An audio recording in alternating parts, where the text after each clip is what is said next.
모뎀 공유기 허브가 우리가 알아야 할 모든 것이라 그랬고요. 그래서 오늘은 모뎀 이야기를 좀 해볼 겁니다.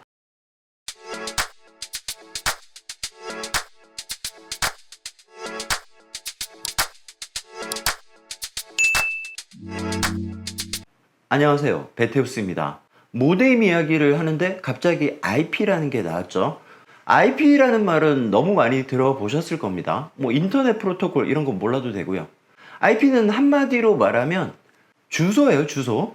구분을 하려면 주소가 필요한 거고, 누구한테 준다? 네트워크 장비, 호스트라는 말을 쓰기도 하는데, 간단하게 말하면 컴퓨터죠. 컴퓨터나 스마트폰 같이 네트워크에 물린 아이들을 서로 구분을 해야 되니까 주소가 필요하다. 그게 바로 IP예요. 이런 작은 네트워크망을 한번 생각해 봅시다. A와 B가 통신을 하고 싶어. 이런 식으로 써야 될 거 아닙니까? 주소가 있어야 누구한테 가는지 알지. 그리고 답장을 받으려면 자기 주소도 써야 되는 거고. 그래서 이러한 편지를 누구한테 주냐면 얘한테 줍니다. 그럼 얘가 주소를 봅니다. B한테 던져준다. B는 내용을 읽어보고 답장을 보낼 때 똑같은 형식을 쓸 겁니다. 이때 이 A와 B는 컴퓨터의 이름이라고 생각할 수도 있지만 주소라고 생각을 해도 되겠죠. 이게 바로 IP다. 자, 이렇게 우리가 현재 쓰고 있는 이 IP를 IP 버전 4, 보통 그냥 IP라고 하는데 이렇게 되어 있고요. 하나의 주소 체계죠. 이런 식의 숫자를 보신 적이 있을 겁니다. 여러분들이 검색창에 내 IP라고 쳐보면 이런 형태의 숫자가 나옵니다. 이렇게 점으로 구분되어 있고 내 영역이죠. 32비트 체계라고 되어 있습니다. 이게 내 영역이잖아요. 그러니까 하나가 8비트예요. 8비트가 4개니까 32비트인 거고, 비트가 뭐죠?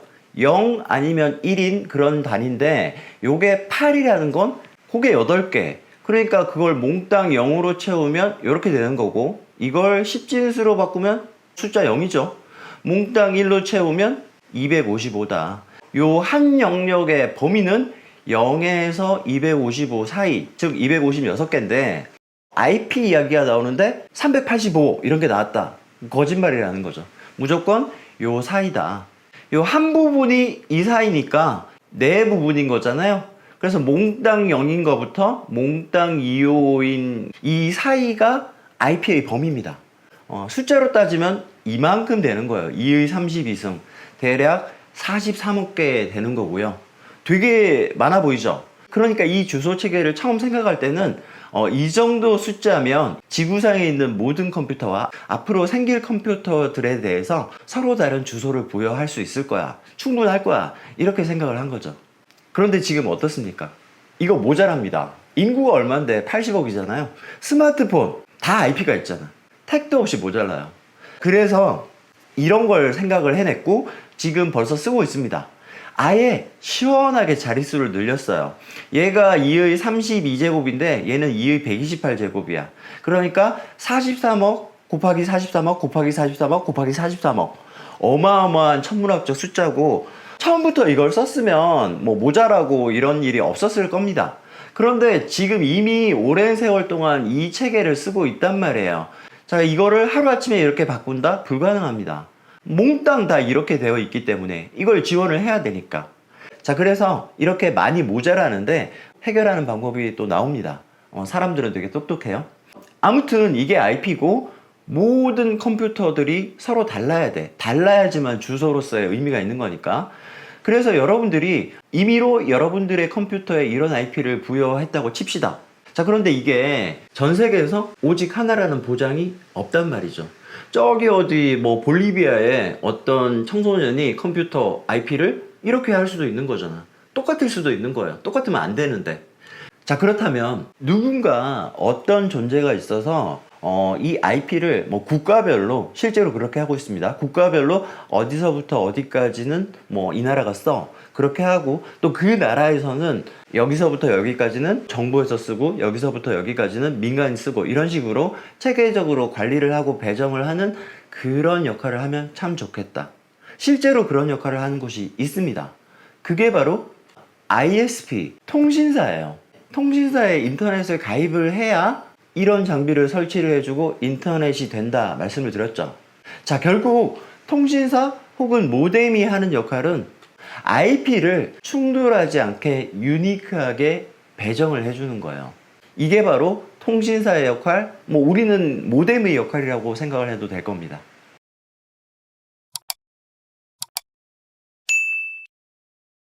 모뎀의 뒷면을 보면 포트가 보통 4개가 있잖아요. 그래서 그 포트별로 컴퓨터를 4대를 물렸어.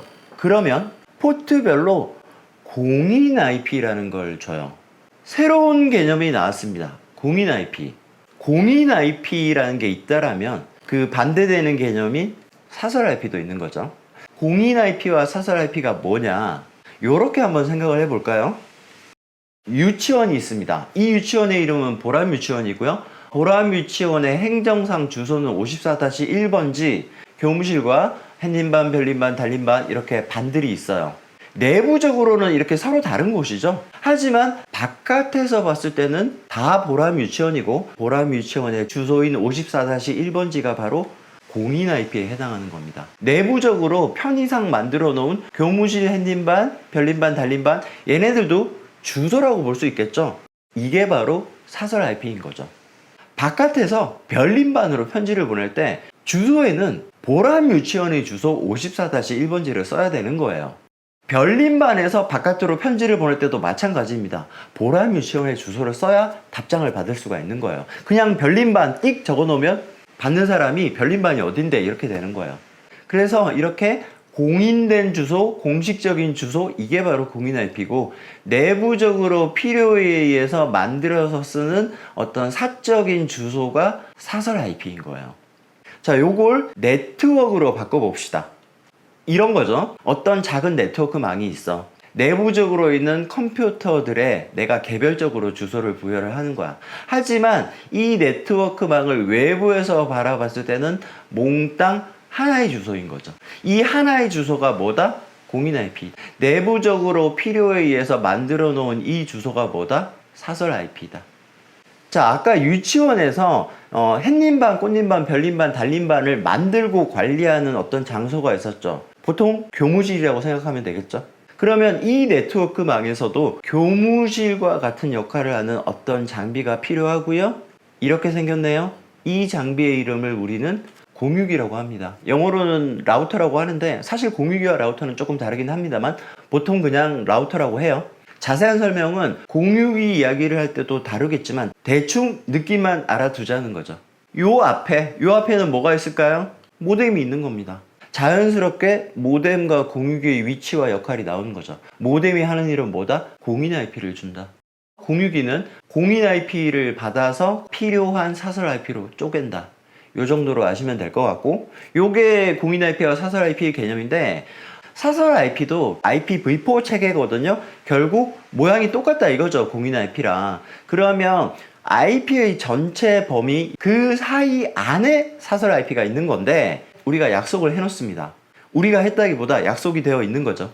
자, 이게 사설 IP 대역입니다. 이 범위 안에 있는 IP들은 사설 IP 전용으로 쓰자 이렇게 해놓은 거예요. 자, 눈치 빠르신 분들은 벌써 아시겠지만 지금 컴퓨터가 세대지만 공인 IP 하나죠. IP 모자란다고 했잖아요. 요렇게 하면 절약이 되는 겁니다.